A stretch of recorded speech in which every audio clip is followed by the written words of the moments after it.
Welcome, everyone. We're going to get started in just a moment.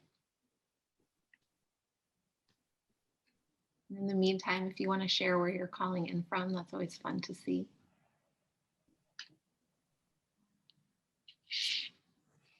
Okay, well, I know we have a very full program today, so I don't want to take any more of that time. So I'm just going to jump in and do a brief intro, and then we'll get started with the conversation. So first off, welcome to Past and Present with Allison Gilbert, Vicki J, and Tyler Fetter. I hope I'm pronouncing that correctly. My apologies if not. My name is Dara Cosberg. I'm the program director at Reimagine.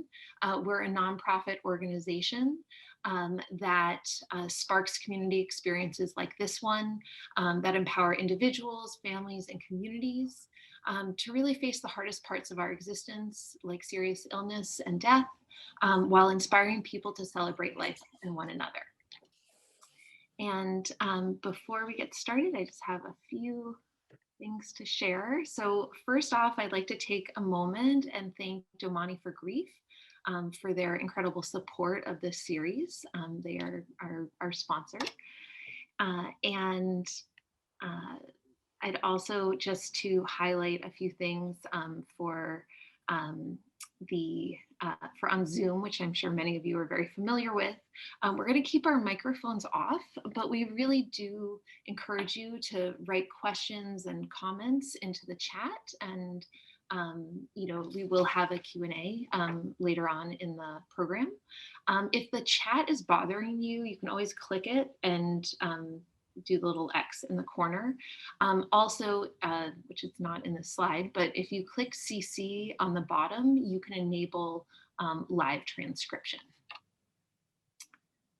And so with that, I want to just do a brief introduction for Allison, who is a Emmy Award-winning journalist and really one of the most thought-provoking and influential writers on grief and resilience. She's the author of numerous books, including Past and Present, Keeping Memories of Loved Ones Alive.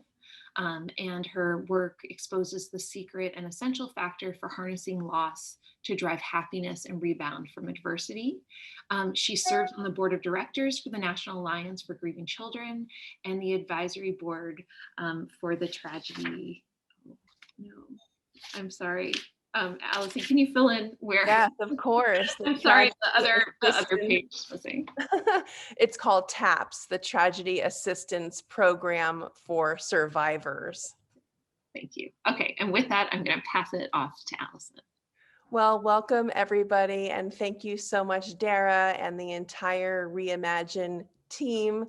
Thank you too for Domani for Grief for being really the kind of the engine behind this conversation event series. I am so glad that you are back with us today. And if you're joining us for the first time, we host these conversations the last Thursday of every month. And so if you want to see our past conversations, please go to the Domani for Grief website. You can find a link to our past conversations there.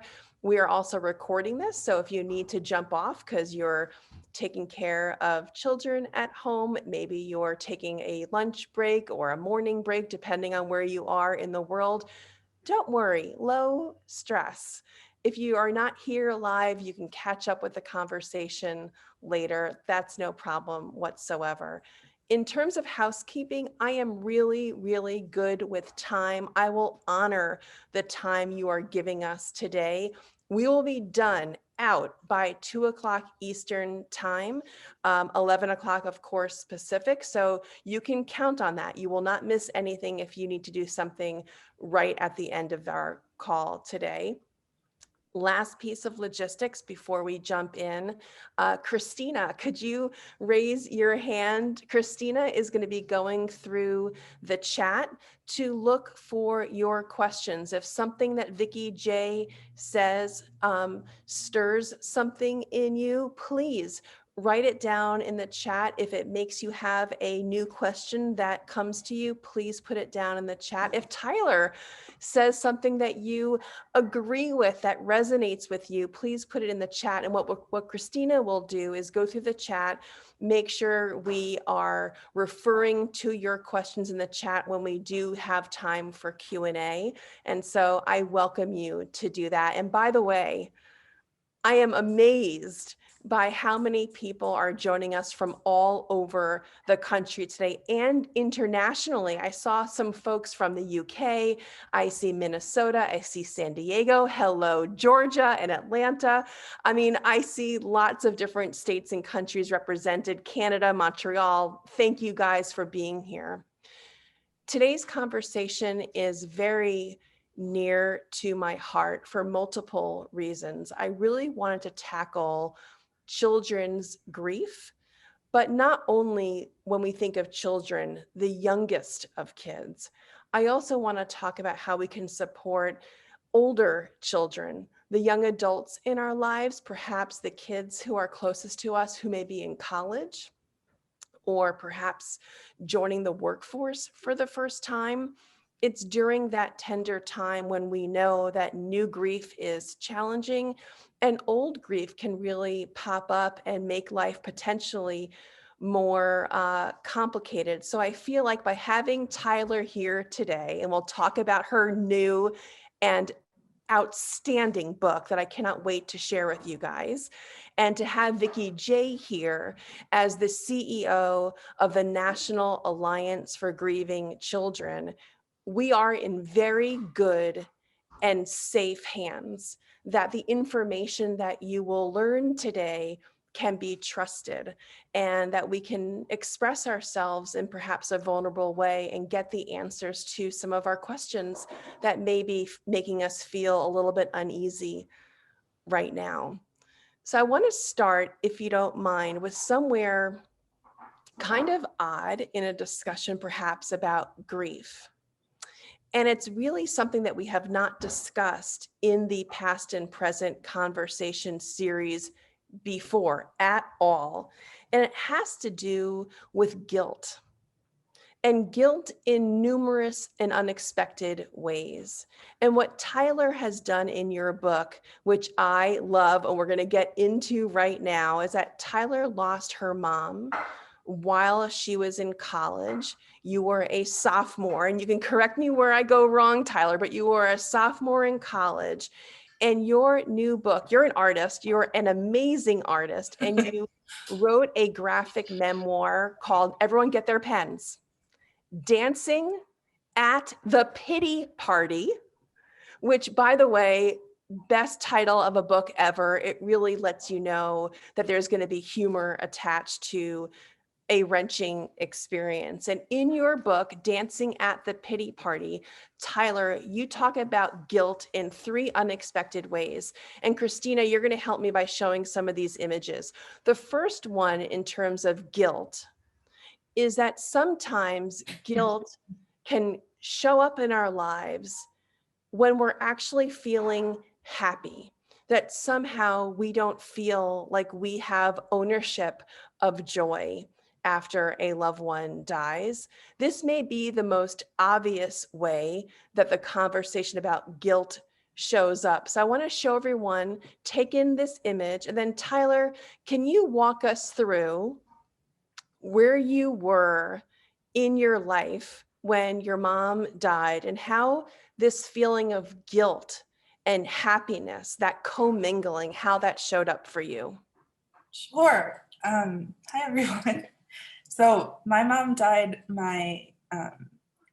the spring break of my sophomore year of college. She got sick the summer before the school year started, so it was a really quick decline. And I felt kind of like a kid when it happened. I wasn't super prepared for college psychologically. I would have preferred being like in elementary school and going home for an after school snack every day. Like, wasn't ready for the world. So it was a huge shock to the system when my mom died. And And yeah, I was just going to say, when you talk about that time of life, right, when college is supposed to be that place of incredible, at least what you see in the movies, of fun all the time, and then you felt maybe guilty, maybe going back into that life of joy. How did that show up for you? yeah, well, it was tough. My mom got sick over the summer and I had to go back to school. So even before she died, there was this weird feeling. I was in a different state and having fun with my friends and laughing and being somewhat social. And the whole time, like, just knowing that my mom was getting worse and worse was hard to reckon with. And then after she died, I took a lot of time off, but then I went back to school and got back into being in college and hanging out with my friends. And like, my mom died March 21st. My birthday is April 19th. So I was back at school celebrating my birthday at a bowling alley with my friends. And it was weird to think that, like, I'm laughing and I'm eating cake and like my mom is gone, and I'm moving forward kind of without her. And I yeah, think that part of guilt, Tyler, hits home for so many of us. And there's two other components of your guilt story that shows up in your book, Dancing at the Pity Party, which I found to be illuminating because they are not, at least to me, and maybe Vicki J, when we bring her in, will disagree, but they weren't as obvious to me. One of them is about the guilt of remaining sad, that somehow there is a timed bound nature to this experience and that you felt guilty with your prolonged grief experience. Can you help us understand what you mean by this part of guilt? yeah, this one I think is even harder for me than the previous one we talked about. My mom was big on independence, and she had sort of a sheltered childhood, and she really wanted me to go out and explore the world and be more independent than she was. And for me, like, the way that grief shows up is this like homesick feeling that I get. Like, I feel like I'm at a sleepover and I want to go home and see my mom. Even now, my mom died in 2009, and I still get this feeling sometimes. And it can feel like almost embarrassing. Like, I'm an adult, like, my mom wouldn't be mothering me in that kind of way if she were alive now, but I still had this longing for her, and I wouldn't want her to be disappointed by me having to take some time and miss her, even I now. think a lot of folks who are listening to what you're saying can relate to it. I think it's one of those emotions. Our relationship with guilt has many forms. And so I feel like you're really illuminating a point of conversation that not only can we perhaps better recognize, but there are a lot of folks who are on this call who are in a position of being the helpers, right? Being the helpers who are maybe members of the National Alliance for Grieving Children. Those organizations, those professionals are on the front lines of helping children cope with loss. And so this is just another facet of guilt that maybe will help those further conversations. And there's one more, and then of course I'm pivoting to Vicki to get her perspective, but there's one more part of guilt that I really wanted to delve into, which is this beautiful illustration that you put into your book, which is about how it shows up in sibling relationships, that you had more time with your mom than your siblings. And to me, that was also quite eye-opening. And so can you talk about this particular form of guilt? Yeah. So in a family with 3 girls. My sister Cody is 2 years younger than me, and my sister Spencer is 4 years younger. So my mom died when they were both in high school. It was actually the night before Cody's 18th birthday. And Spencer was 15. Like, I was 19, almost 20, and it's obviously hard at any age. We all know that. But it is just hard for me to reckon with. It's like I miss my mom so much, and I feel like I was dealt this horrible hand and I was so unlucky. And here I am having more memories and good times with my mom than either of my sisters did. My mom got to help me move into college, and that didn't happen for either of my sisters. And I find myself like apologizing to them about it every now and then, even now. And they're like, shut up, it's fine. Like, they don't hold resentment against me for it. We're all very close. And like, you can't help when you were born. So, Tyler, thank you for, well, first of all, your book, really, I could not put it down. It resonated so much with me, even the parts that I didn't experience. So part of your guilt exposure, right? Your ability to talk about that to me was eye-opening. And so I want to pivot to Vicki J, who can maybe give us that umbrella point of view. Vicki, you are at the head. You run the National Alliance for Grieving Children. It is a fantastic, robust organization that I am proud to be on the board and watch you do your thing and watch all the staff do its thing to help grieving children who are the youngest to young adults wrestle with these complicated issues. And I'm wondering, from your vantage point, what part of this conversation with guilt have you seen, have you heard? What can parents do to support their children who are younger and then older, as Tyler was in college, through some of these complicated and thorny emotions? Thank you, Allison. And actually, I don't run the NAGC, it runs me. It keeps us all busy and hopping, because unfortunately there is more grief that is experienced in our world than should be.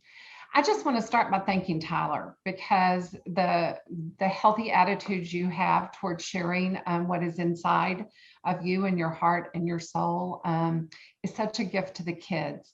When they see an adult who's struggling with things that they identify with, then all of a sudden, it just comes down a notch or two and becomes, okay, I can do this too, kind of attitude. Guilt is obviously a very prevalent part of grief and loss. There's survivor's guilt and all levels of guilt. One of the things I wanted to kind of suggest, we always try to equip parents and caregivers and supporting adults to help kids. And some of the conversation that we can have as a child grows up actually plays into the difficult things like Tyler experienced. So for instance, if you teach double dip feelings, and a young child is very nervous about going to school, but very excited about going to school, all of a sudden that's a two-sided kind of a differing opinion. Well, some of the feelings you expressed, Tyler, were very much that. You missed her, but is it okay for me to be happy too? Can I have joy in my life, or do I have to stay sad? And if we start that skill, building that skill long before there's a loss, and then bring it into the discussions around loss, it really gives kids permission to say, it's okay. So we always tell our parents and our caregivers that, ask the kids the double dip question. What are you excited about? What are you nervous about? What are you worried about? What are you looking forward to? So to get them in the habit of looking at two sides of the coin, which is exactly what you were doing. You were saying, I'm really sad, but is it okay for me to be happy too?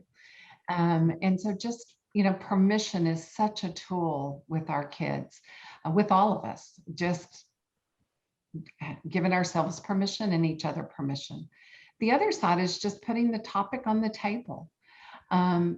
People don't realize how hard it is to talk and how hard it is on those inside of emotions. And so the fact that you said, through your drawings and your cartoons, you've given tools for others to talk about it.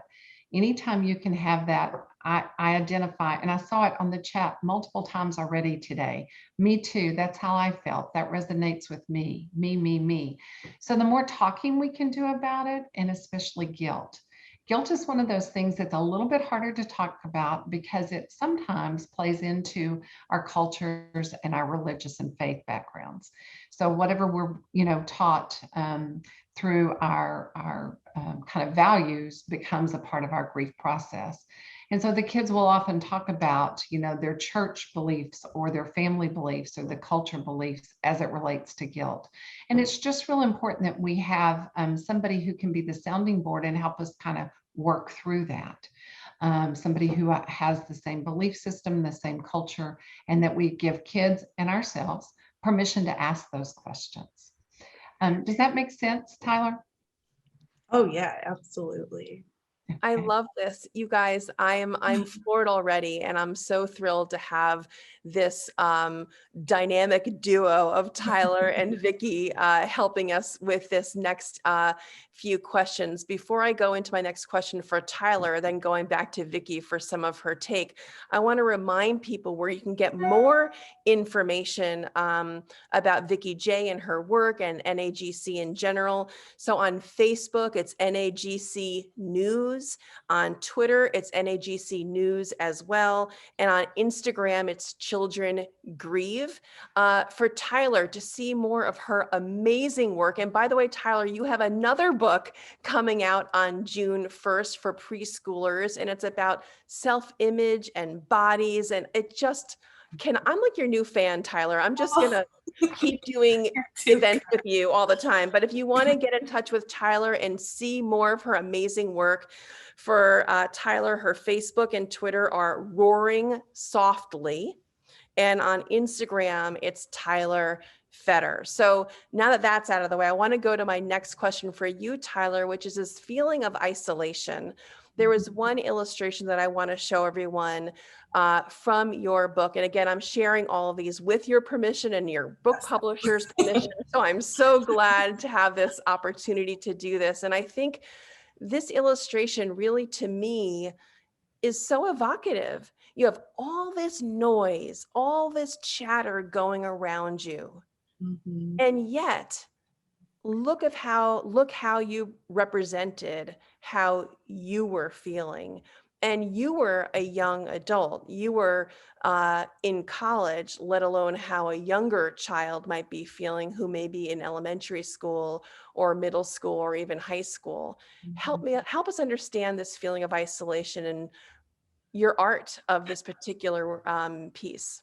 Sure. So my mom was diagnosed with cancer over summer break, and she had stage 4 cancer. So we went straight into the worst part. There was no ramping up.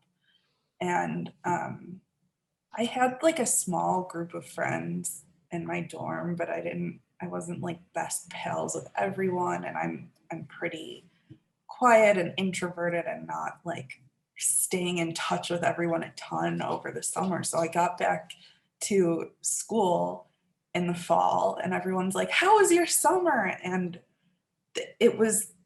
I didn't know what to do. I did not feel comfortable turning the conversation into this dark thing, especially with people that I didn't know well. I mean, it's common to get back to school and everyone says, "How was your summer?" It's kind of just a small talk question. So I did a lot of plastering smile on my face and being like, "Oh, I was in Florida. It was really hot and I'm glad to be back." And I was just kind of shriveling inside. And it did feel really isolating. I didn't really have people that I could just let my guard down around, even my close friends. I wonder if you would agree that carrying around that secondary, the first word that comes to my mind is not the right word. I want to say secondary personality, but that secondary forward facing Tyler, Mhm. is that another burden that comes with grief? Because that sounds familiar and it also Yeah. sounds exhausting. Yeah, definitely exhausting. I think it's like another persona. I didn't want to be like Debbie Downer and just like, I'm in college and people are partying and like being so excited about being on their own. And I'm not going to go around like just making everyone sad. And also, I didn't love having a lot of attention on myself. So, Vicki, it's just exhausting trying to be smiley and pretend that everything's okay when like every phone call I got, I would like think I was gonna hear the worst news. Vicki, how does that show up? And I'm going to show this as well. This particular illustration, then I'll pivot to Vicki for your comments. This is another way of kind of expressing the same feeling, which is like what you want to say Mhm. versus what you do say. I'm going to leave this illustration up a little bit longer because there's a lot of text to read. But maybe, Vicki, I can pivot to you now and you could start helping us understand the weight of having, as Tyler just said, these personas, um, and how that complicates or at least challenges our grief experience. Thank you, Allison. Both of these pieces of art that are, from the heart, art from the heart, really and truly are a reminder of what I just said. I hope it reminds people to not always just ask the positive questions, but to give room and space for the negative questions. Because nobody really opened the door for Tyler on, she didn't have an opportunity to say something that was less than wonderful in her peer group. And peer groups are so important. We can tell in this call, people are saying, me too, I did, I agree. And here we are, grown adults who are still seeking others who understand where we are.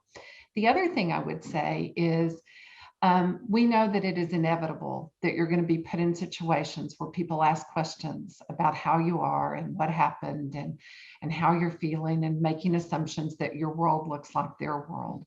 And so one of the gifts we can give to kids and to each other, to our friends and family, is to prepare for those.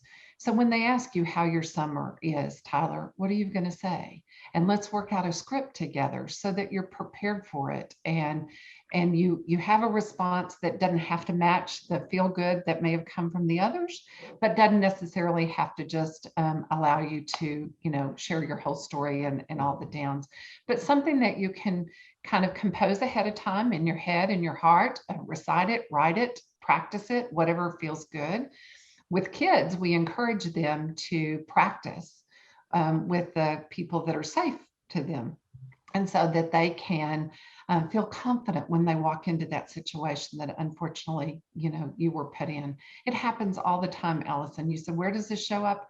It shows up all the time because we make assumptions that everybody is experiencing the same things we are. I would even add to that even if I'd had a loss, I would assume that Tyler's loss looked like my loss, that my heart felt like her heart, and we know that's just not true. And so giving room for that too, and then helping people understand loss looks different on everybody, and for you to ask them permission to let you be whoever you are during this time period that follows the loss.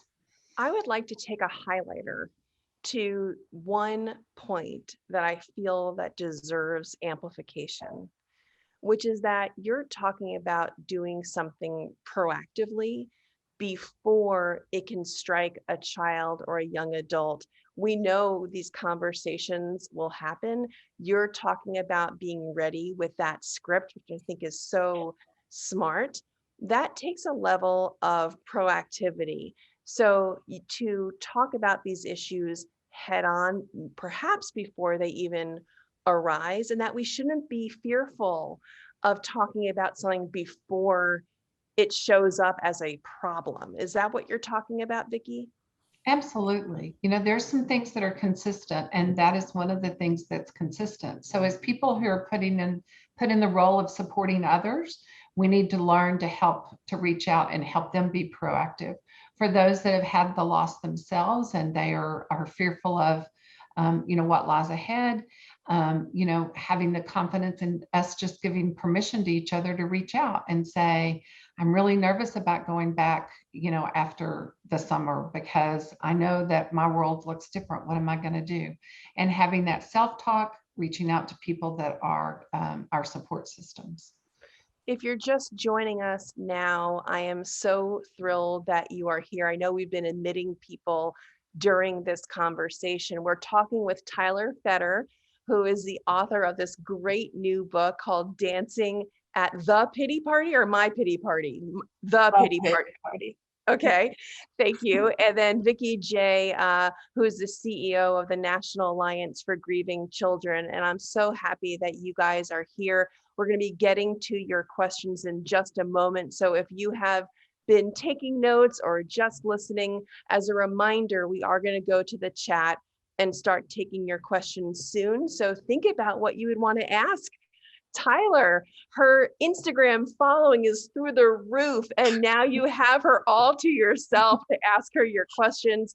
Vicki J runs the National Alliance for Grieving Children. It is a membership network. If you need support, if you're looking for support for the children who you love, you can find those resources on the NAGC website. And one piece of support that I want to call out right now, we've been talking about isolation, preparing children for having those conversations when they go into a new experience, and kids will say to them, how are you doing? What are you up to? Where are you going? And the isolation when maybe you don't feel comfortable sharing what's really going on. We've talked about that feeling of difference. And there's one resource that Vicki J that you've put together that I want to make sure we just give a shout out to, which is that the National Alliance for Grieving Children has summer camps, not that NAGC runs, but your membership organizations run summer camps just for grieving children. And so going into the summer, that's a place where I'm sure honesty can happen, right? Where the mask can come off. Can you tell us about summer and grieving camps and where we can find that listing? Thank you, Allison. So many of our members are program providers, and they offer year-round programs, sometimes centered around the school year. But as Allison said, many of them offer summer camp programs. I think Deirdre just put in the chat the link to the list of summer camps. They're across the country, and they range in length and all kinds of things. Most of our camps, most of all the programs are of no charge to the participants. So really the challenge is to get the people who need the services connected to the services, and you can be that connection. I appreciate Allison, helping everyone understand what's out there. I would also say on the website, you just mentioned, Allison, hard conversations and hard topics, and there's some free downloadable resources on our website on how to talk about death and how to talk about funerals and just how to really have open, honest conversations about very difficult situations, which is very much what Reimagine wants to do. They want to put a spark in all of us to have hard conversations to add meaning to our life. And if you do need more support, then perhaps this event can provide. There's also counseling of many stripes. There are support groups of many varieties, often for adults in mind, for the caregivers, but of course for children as well. Damani for Grief, we spoke about Damani for Grief. There are, of course, our sponsors. So I would be not doing my work if I didn't mention that Damani for Grief has amazing support programs that are available. So please check out the Damani for Grief website as well. I do want to get to your questions, but the last illustration of Tyler that I want to show is really, I think, stirring, and I think also very hopeful.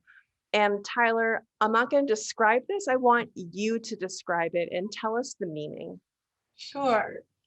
So before my mom's funeral, we had a meeting with our rabbi who was going to be like leading the funeral, and we all gathered with him with our family and talked about my mom and what he would mention in his speeches and stuff. And a big theme with my mom is that she died really young, and how to process that. So the thing he brought up is that when you look at someone's headstone or the where it says like in parentheses their birth date and death date wherever they're mentioned, and it has the dash between the birth date and the death date. The dash is the most important part of that because that represents the person's whole life and everything that they did with their life.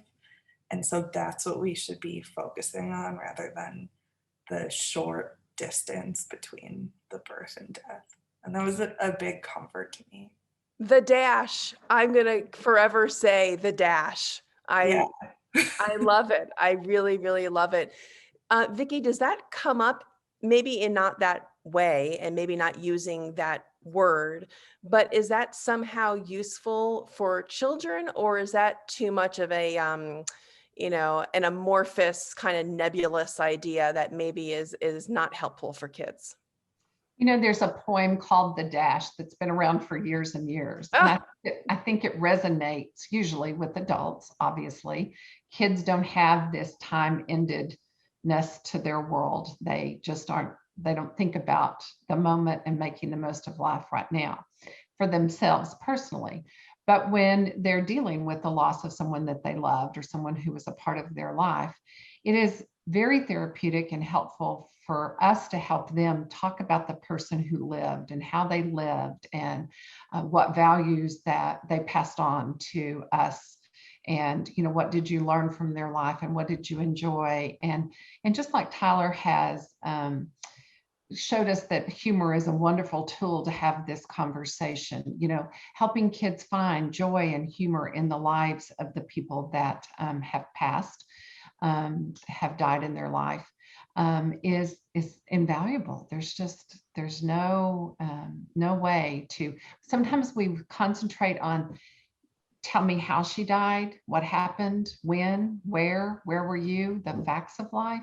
And really, if we could just back that up a little bit and say, tell me about your mom. I didn't know her. Can you teach me about her? Can you share her with me? I'd love to know more about your mom. That is very therapeutic for our kids. I love that. I have spent so much time talking about the art, the science, the fun, the creativity that can be brought to keeping the memories of our loved ones alive. You are speaking to my heart, Vicki J. So thank you so much for talking about what we can do to honor and celebrate our loved ones. And Tyler, you've now created a book that honors and celebrates your mom, and we all now know about her and all of her quirks, because you don't mince words, right? So some of it is really just light and lovely, and I do now know your mom so much more than I could have otherwise. So what a gift that you have done to really cherish that bond that you still have. Oh, it's a gift to me that more people know about her now. It's been really helpful to my grieving process. Allison, so many times people have book clubs where you get the book of the month and you gather and you read it separately and then you discuss it together. I cannot imagine a better book to have in a book club discussion, because it just puts the topic on the table and gives everybody an opportunity to talk about life and death in a real way, in a real connectedness to each other. I love that. Tyler, you heard it here first. Your book should be a book club pick everywhere. I love that. Okay. That's awesome. Okay. I'm going to pivot now. Christina, you are on. You've been monitoring the chat for some questions. And so we have nearly 19 minutes left, and I want to use it. 16 minutes. I can't count really well. So Christina, you're on. Great. We have a question from Sarah. It says, how do you hold space for your losses and honor them when your family doesn't talk about that or controls the conversations on the topics they want? But it's such a hard thing. I've been mostly lucky on that front, and that my family really does a lot of talking openly about it. But still, as time passes, there's less of that. I think a big thing is that if you want to talk about your loved one, then you can bring it up. And if other people are uncomfortable, they can be uncomfortable. It's uncomfortable to lose someone that you love. I think if that's too hard, you can do some like nonverbal stuff. I really love cooking food that my mom liked. These earrings I'm wearing were my mom's. I wear her perfume. Like I listen to music she liked. I play games she liked. Like you can involve that stuff. So like if your family doesn't love talking about your mom, but your mom loved to play Monopoly or something, maybe you could just play Monopoly with your family, and that'll like kind of bring her to the situation, even if she's not there. I love the non-verbal idea. I want to add my own idea.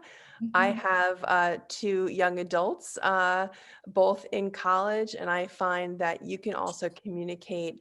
They both didn't know my parents because they were both either not yet born or too young to remember my mom and dad.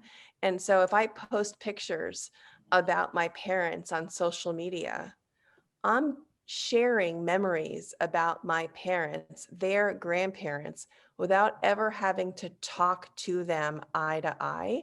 They just see it in their feed. They can absorb it on their own timetable and then understand more about their grandparents because they're not even under my roof most of the year now because they're in college. So Tyler, your idea of non-verbal opportunity is a very good one. Thank you. Absolutely. I would say 2 things. Number one, you need to do what you need to do for you. And many times others are looking for a leader, somebody to break the ice and just help them, give them permission to share or not share, to participate or not participate, whatever. But, by stating, but this is what I need, this is what is important to me, or I chose this dress because, these earrings because, helps them more than you realize, just because they're not feeding you back kind of the recognition we need. The other thing is all kinds of nonverbal ways. I love that, Tyler. The Christmas tree with the ornaments and sharing memories and writing messages of, memories or whatever, finding a whiteboard in the house that everybody just scribbles things on, just things that can be done in passing. What is usually uncomfortable is the big sit down, tell all, talk all about it, the serious. So the more you can weave it in and out in a natural environment and less in the big powwow kind of discussion, the better I think things go. Christina, is there another good question that you want to bring up? Yes. This one is from Mary. Can you talk about the difference between questions that are helpful and supportive and those that are intrusive? Yeah, I think in general, just asking questions is great. I think the thing that can feel intrusive is like looking for a specific answer or a specific tone. Sometimes I would tell friends or other family like a funny story about my mom, and they would look like sad in their face. It was like the only thing that they were taking out of the funny story was her mom is dead. And I know like talking about death is just awkward. It's just a thing that's awkward. But like when I was in college, if anyone had asked me to tell them about my mom, I would have loved doing that. Or asked like, not like, how are you doing, but like, how are things going with your mom, and not looking for me to say something that kind of puts a button on it, but like things are hard right now. Her numbers are going down and it's hard. And to be able to have that like straightforward conversation without trying to candy coat anything, I guess. I guess the ignoring of an issue is another open wound, right? When you don't address it head on, it doesn't not exist. It still exists, and you're now ignoring it. Yes, exactly. Yeah. Right. Absolutely. Christina. Sure. I got a private question about from a grandmother who's caring for her granddaughter, and her granddaughter wants to play video games to forget her sad. So does anyone have advice on how to deal with that feeling? I mean, I play video games to calm down and not be sad all the time. I don't think there's necessarily anything wrong with that. I think like some numbing is fine. If it's like overtaking her whole understanding of the grief, then maybe that's something to be concerned about. But I just feel like everyone handles grief differently, and they handle it differently at different times. So like she might be really into video games now, and in a few years she'll be into journaling or writing music or whatever. Vicki, how would you know if that was not an appropriate way of dealing with grief? Well, what I would say is, it is fine. It is a tool. It is a coping mechanism, but there's not a single coping mechanism that handles it all. So it's okay for her to play video games. It needs to be monitored as the length and the type of games and all those things that would play into that. But in addition to that, there needs to be some other follow-up. So let's talk about sad. And tell me about sad, and give the child opportunities to explain, define, share sad. She may or may not participate the first time, the third time, the 99th time, but she needs to know that she has that option or that opportunity. The most important, or not the most, a mistake that is often made is that we say, don't be sad. And we can't take away our feelings from those kids. We have to let them be in their feelings. And so even asking, so how does that make you feel better? Tell me about it, and try to get the child to bring you into their world of video games. But any coping mechanism can be definitely overused and problematic for sure. There's one more illustration that I don't think we got to use. Christina, can we show everyone the dorm room illustration? I want to show this last one because I feel like it's really evocative. So even for the youngest kids, this was an illustration that Tyler, you have in your book that I really love. And it describes that really headwind, that jarring feeling of going back to a physical location in terms of your story, your dorm room. And everything was just kind of the way you left it. But of course, everything was different. And I imagine this could play out for the youngest children who are going back to school. The classroom may look exactly the same, or maybe the camp looks exactly the same, but you are profoundly different. And I'm wondering, in the last few moments that we have together today, describe this for you. And I just noticed every time, Tyler, I look at one of your drawings, I see something new. And now I just noticed the N on the book for Northwestern, where you went to college. So I love it. Every time I look at, something always pops out that just grabs me. But anyway, Tyler, tell me about this feeling of walking into your completely different, but the physical space is the same. Yeah, I think I would almost describe it as culture shock, even though it's like a place I spent like most of my time, like prior to my mom dying. But the Culture whole, shock. yeah, like the whole process of like being at the hospital or wherever you are when your loved one dies, but it's such a surreal, just like wacky experience. It feels like you're living a movie or something. And then when you go back to your home or wherever you were before, and it's just quiet and looks how you remember it, it's just really jarring. And yeah, just it was its own thing I had to deal with and kind of find a new normal. Vicki J, is there a way to ease that experience? That's not just for college students, right? So kids would re-enter a physical space that's familiar, but then altogether different with their new grief exposure. So I'm wondering, how would you tackle that kind of feeling for the youngest of children, and of course for middle school and high school aged children? So for the youngest of kids, they don't necessarily process at that level. They are living in the space as the space is now.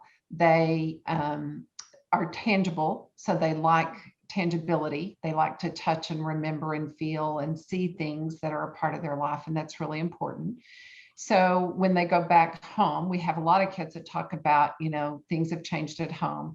Do you want little brother's room to always stay the same? And that is a great way for families to have good conversations about loss and change, and what do we want to hold on to the same, and what do we want to change, and what do we want to create new and different. Maybe we want to take pieces and parts of this life and somehow put it in some memorabilia or some tangible thing. The little kids really enjoy being a part of that. For the most part, the youngest kids really don't have a timeline. Everything that happened yesterday or happened in the past happened yesterday, and everything that's going to happen in the future is going to happen tomorrow. And so that they don't really see the same kind of timeline and processing in that way that we do. A little bit older kids obviously do. And it's again, that preparation. Now, when you go back into school, when you go back into your room, when you go back to church, whatever it is, helping them know what they'll see, what they'll, remember, the thoughts, that will come up. And then we always think if we've prepared them, we've done our job. But the real work comes in the processing afterwards, and the debriefing, and the once they've had that experience, to help them know what to do with those emotions that they've had. Thank you so much, Vicki. I want to take maybe one more question, Christina, before we do. If anyone has to jump off early, again, that's okay. We're being recorded. You can watch this later. There is support out there within the National Alliance for Grieving Children community. Vicki J, if we're watching this from all over the country, I saw so many people from coast to coast and in the middle of our nation. Where can they find a place to trust? I know there's a directory on the NAGC website. Can you just tell people where they can go to find the support that they need? Absolutely. So the NAGC is a network of people across the United States who want to support children who've had a loss.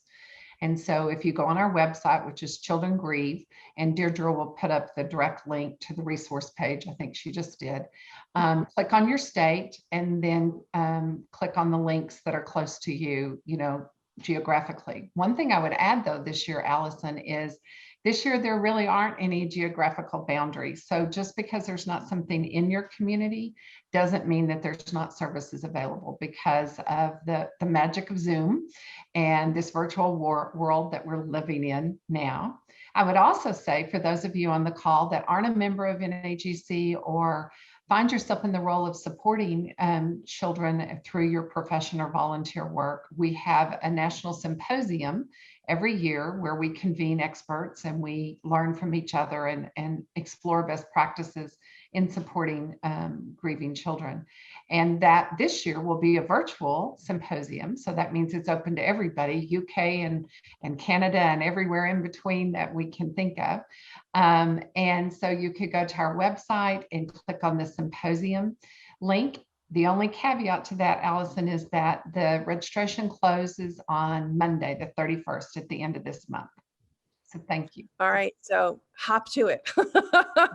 Also, I just saw in the chat, Liz asked, but how about supporting the adults? Well, we are here because of Domani for Grief. So I would say check out the Domani for Grief community page on Facebook, which is at Domani for Grief. I would say on Instagram, you can follow Domani for Grief on Instagram. Of course, you know about Reimagine because they have helped us be here as your host.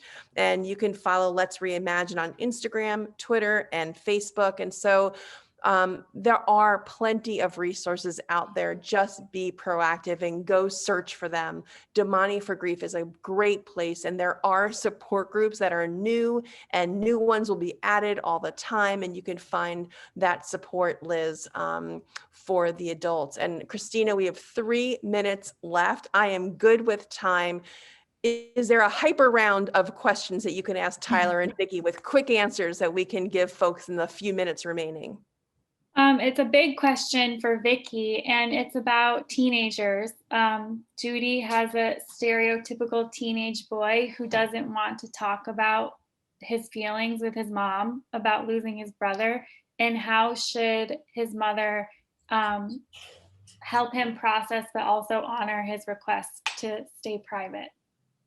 You know, teens are such unique beings. That's a challenge that we all have. The first thing he needs to know is that he is loved and it is safe regardless, and that you're there for him whether he talks or doesn't talk.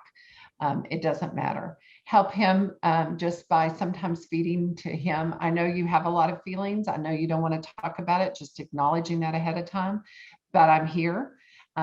You know, and I know that, you know, maybe activity is good for you. So, you know, helping find sports or arts or whatever it is that kind of feeds his soul, that he has an outlet for those feelings. I used to be able to tell when my daughter broke up with someone because she would get on that piano and play the slowest, most sad note you've ever heard. But I could tell when she was mad and girls had done her ugly because she'd get on the basketball court and beat the heck out of the, you know, ball. And that's how we really can learn about where our kids are, our teens are emotionally, is by watching their behaviors and their activities. And this conversation does not have to end in the 2 minutes we have left. Tyler, I know you are on social media. Tell us, of course, the name of your book, where we can get it, how everyone on this call can continue to be inspired by you and feel connected to you. How can we continue that conversation? Sure. Well, my book is Dancing at the Pity Party. It's available, I want to say wherever books are sold, probably not everywhere books are sold, but most of the normal places. And you can find me on Instagram. I'm at Tyler Fetter. I post a lot of mental healthy, griefy things, but it's not always deep stuff like that. And I read all my DMs, I read all my emails. Even if I don't respond to you, I've still read it and probably felt a strong emotional thing. So if you need to dump something out and just know that someone who probably has something in common with you has read it, I am happy to do that. And Tyler, thank you so much. Vicki J, thank you so much. Christina, as always, you did a bang up job as moderator of our discussion today, and today showing Tyler's beautiful work. We're done. We're out of time. Please watch this video again if you've missed any part of it, if you had to walk away. Join us in June. Again, the last Thursday of every month, we will have another conversation in the past and present series. Thank you to Domani for Grief. Thank you to Reimagine. And I hope everyone has an awesome day. Thank you again, everybody.